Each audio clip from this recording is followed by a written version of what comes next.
Welcome to Simplified UPSC by PPP, where we listen, learn, and grow together.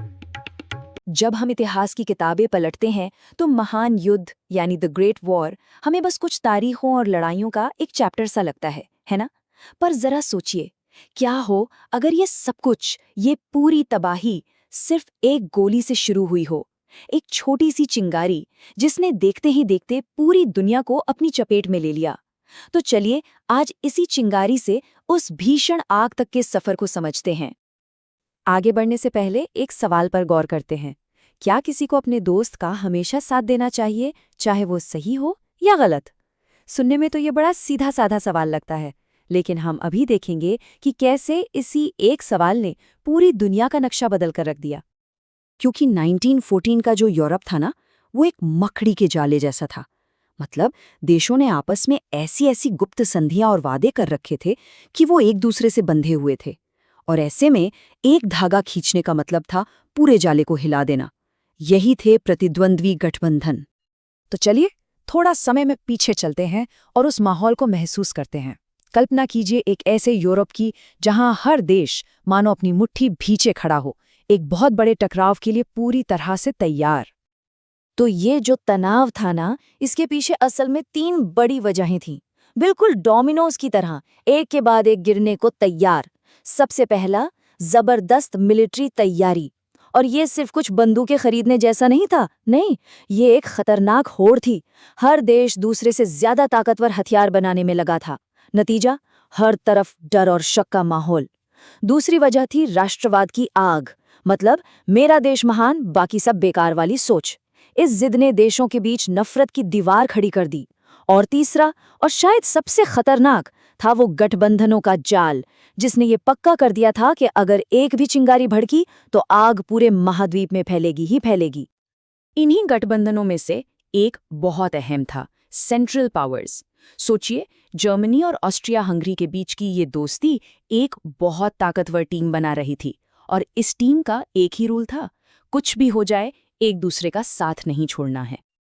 और फिर वो पहला domino गिरा, और उसके गिरते ही युद्ध की एक ऐसी खौफनाक तस्वीर सामने आई जो दुनिया ने पहले कभी नहीं देखी थी। ये कोई तलवारों और घोड़ों की लड़ाई नहीं थी। देखिए, हम अक्सर वेस्टर्न फ्रंट की खाइयों के बारे में सुनते हैं, है ना? लेकिन ईस्टर्न फ्रंट पर, यानी जर्मनी रूस बॉर्डर पर, कहानी बिल्कुल अलग थी। वो एक बहुत बड़ा, लगातार बदलता हुआ युद्ध का मैदान था, जहां लाखों सैनिक जमा देने वाली ठंड और भयानक हालात में लड़ रहे थे।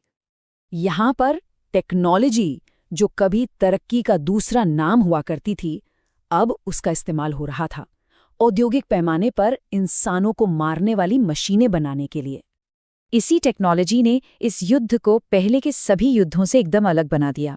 मशीन गन ने बैटलफील्ड को मौत के मैदान में बदल दिया। जहरीली गैस एक ऐसा अनदेखा दुश्मन थी जो चुपके से खाइयों में घुसकर जान ले लेती थी। और इतिहास में पहली बार टैंकों और लड़ाकू विमानों ने जंग को जमीन से उठाकर आसमान तक पहुंचा दिया। तबाही की अब कोई सीमा नहीं बची थी। पर इस जंग का असर सिर्फ सैनिकों और मैदानों तक ही नहीं रहा। इसकी हैवानियत ने पूरे के पूरे समाज को, सैनिकों से लेकर आम लोगों तक, हर किसी को अपनी चपेट में ले लिया था। युद्ध के इसी पागलपन और अफरा तफरी के बीच आर्मेनियाई नरसंहार हुआ।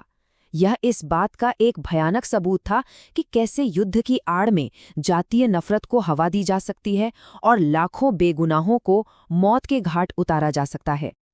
और जैसे ही लगा कि गोलियों और बमों का शोर शांत हो गया, एक और भी जानलेवा दुश्मन ने दस्तक दे दी, इन्फ्लुएंजा महामारी, जिसे स्पैनिश फ्लू भी कहा गया।